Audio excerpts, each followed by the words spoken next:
Olá, terça-feira, 13 de julho de 2021. Eu sou Ingrid Bart e você está assistindo ao Câmara Rio Notícias. A gente começa esta edição falando das principais ações da Câmara Municipal do Rio nos 6 primeiros meses do ano. O Parlamento Carioca abriu espaço para a diversidade, discutindo questões fundamentais para a comunidade LGBTQIA+. Veja na reportagem de Renata Cordeiro. A Declaração Universal dos Direitos Humanos diz que todas as pessoas nascem livres e iguais. Mas, infelizmente, nem todos conseguem usufruir dos mesmos direitos. A comunidade LGBTQIA+, por exemplo, precisa enfrentar uma rotina de luta para garantir a liberdade de ser e viver como quiserem. O preconceito contra gays, lésbicas, transexuais faz com que o Brasil seja o país que mais mata homossexuais no mundo. Por isso, é importante garantir a visibilidade desse público e sua proteção. Nesse sentido, o trabalho do Legislativo é fundamental. E durante os primeiros 6 meses de nova gestão, esse tema ganhou espaço. O Palácio Pedro Ernesto foi palco de um debate público sobre a importância da existência de projetos, programas e leis que assegurem os direitos da comunidade LGBTQIA+. Não só o estado do Rio de Janeiro, mas o Brasil é o país que mais mata a população trans e a população LGBTQIA+ do mundo. Os dados de feminicídio com recorte de lesbofobia são dramáticos aqui no estado do Rio de Janeiro. Nós precisamos responder institucionalmente a quem incita o ódio, quem fomenta o ódio e quem nos executa e nos assassina. Isaac Porto, representante do Instituto International Race Equality and Human Rights, acredita que o fomento a uma cultura pluralizada que acolhe a todos pode garantir maior visibilidade às minorias. Através da cultura, a gente vê essas pessoas com seus corpos, com suas histórias, com seus discursos, rompendo com toda uma lógica colonial que nos escraviza, que joga a população LGBTI mais negra para a morte e que confina as nossas existências em modelos de masculinidade e feminilidade que não nos dizem respeito e que não queremos impor sobre as nossas vidas. Tenho certeza que cada vez mais veremos a ocupação desses espaços por uma população independente, né, da sua raça, da cor da pele, da orientação sexual, da religião, e é essa sociedade, pelo menos, que eu quero viver. Nossa família tem o direito de existir nessa sociedade. E a gente vai fazer com que eles compreendam isso, quer gostem ou não. O respeito e apoio à comunidade foram estampados no prédio da Câmara no Dia de Orgulho LGBTQIA+.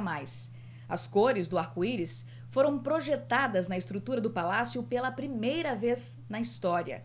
Outra conquista representativa obtida durante a nova gestão foi a aprovação da lei ordinária de autoria do vereador Jorge Felipe. O famoso Teatro Café Pequeno, localizado no bairro do Leblon, passou a se chamar Teatro Jane de Castro, em homenagem à atriz, cantora, ícone do movimento LGBTQIA+, do Rio de Janeiro. A Câmara, ela precisa cada vez mais avançar na construção de respostas legislativas para a inclusão de todo o povo carioca, de todas as pessoas que compõem esse arco-íris de moradores dessa cidade que eu amo. Há ainda um projeto de lei que foi aprovado no mês passado pela Câmara e que precisa ser sancionado pelo prefeito. É o Reviver Centro, que, como o próprio nome diz, pretende revitalizar algumas áreas do centro da cidade para promover a ocupação dessa região através da moradia, do comércio. Dentre os objetivos desse projeto estão o fomento da diversidade cultural, de acesso à moradia e também o de ampliar a educação cidadã para uma maior compreensão dos direitos das minorias, entre elas a comunidade LGBTQIA+. Nas disposições gerais está escrito que o projeto pretende afirmar e fomentar a diversidade cultural através de programa que promova a conservação crítica dos monumentos, visando a educação cidadã e a compreensão atual dos fatos históricos da escravidão, eugenia, racismo, violência contra os direitos humanos e opressão da liberdade que atingiram populações negras, indígenas, LGBTQIA+, e minorias sociais. A seção 2, que diz respeito à locação social, diz: promover a diversidade de acesso à moradia contemplando famílias chefiadas por mulheres, populações negras, indígenas, LGBTQIA+, e minorias sociais.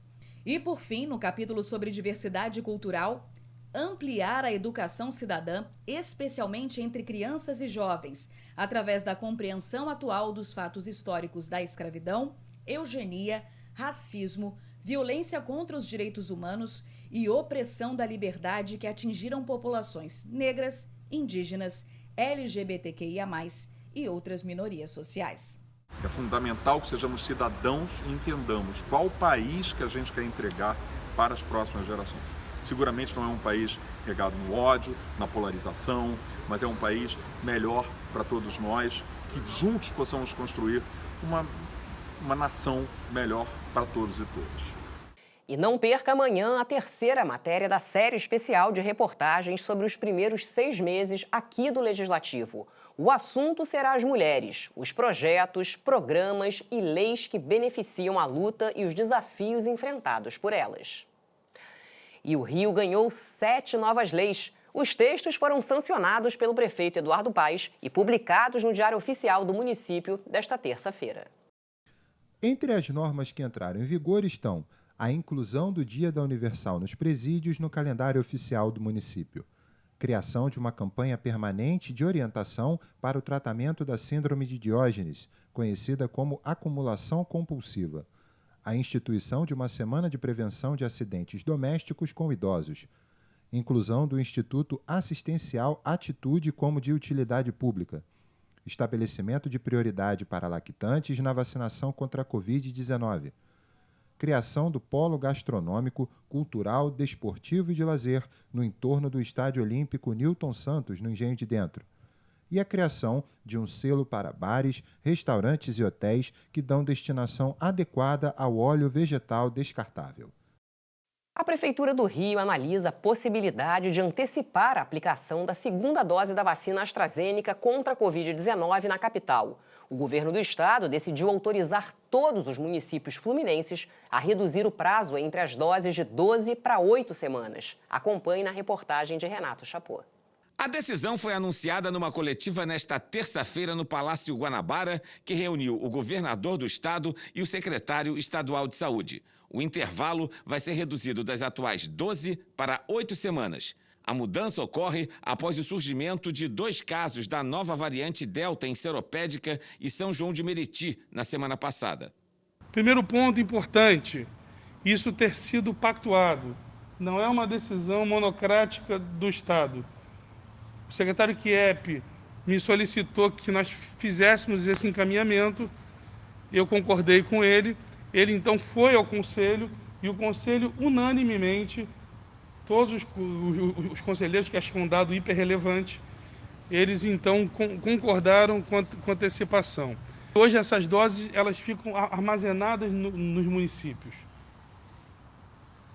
E há uma preocupação muito grande com esse armazenamento. Apesar da recomendação do governo do estado, a medida, por enquanto, ainda não deve ser adotada na capital. A Secretaria Municipal de Saúde avalia o impacto da mudança no esquema de imunização. Segundo o secretário municipal de Saúde, a mudança poderia provocar a diminuição da eficácia da vacina. É um intervalo que a vacina tem maior eficácia, a vacina AstraZeneca tem eficácia de 80%, com intervalo de 2 semanas.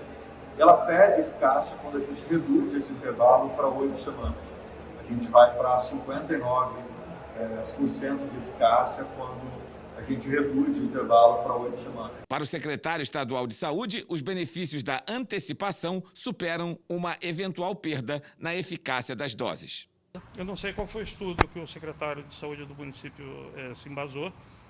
De fato, o que a gente tem hoje de mais recente uma diminuição de eficácia de 9%, mas com um intervalo de confiança muito amplo, que coloca tecnicamente empatado em termos de eficácia a utilização em D2 com 8 semanas ou com 12 semanas. A gente já conhecia essa diferença, que é uma diferença, volto a dizer, do ponto de vista estatístico, não significativa. Por outro lado, a gente tem diversos outros ganhos com antecipação de D2. De acordo ainda com o secretário, a antecipação da segunda dose da AstraZeneca diminuiria os riscos provocados pela variante indiana. Os estudos recentes realizados na Europa, inclusive a última recomendação no Reino Unido, foi de que Somente com a D2 de AstraZeneca a gente tem uma efetiva proteção contra a variante Delta e com isso a gente conseguiria bloquear. Epidemiologistas da UFRJ defendem a antecipação para frear o avanço de novas variantes.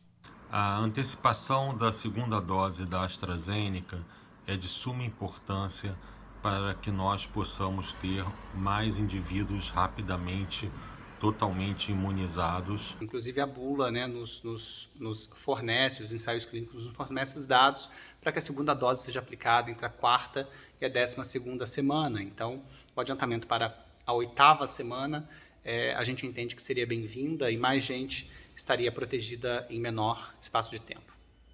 A Secretaria Municipal de Saúde inaugurou nesta terça-feira um ponto de vacinação no Teatro Carlos Gomes, na Praça Tiradentes. Ele vai funcionar de segunda a sexta, das 9 da manhã às 6 da tarde. Nesta quarta-feira é a vez de mulheres de 38 anos tomarem a vacina contra o coronavírus. Gestantes, puérperas e lactantes terão direito à repescagem. E esse foi o Câmara Rio Notícias de hoje. Você assiste agora ao Câmara Rio Debate. Outras informações você encontra em câmara.rio e nas nossas redes sociais. Boa noite e até amanhã.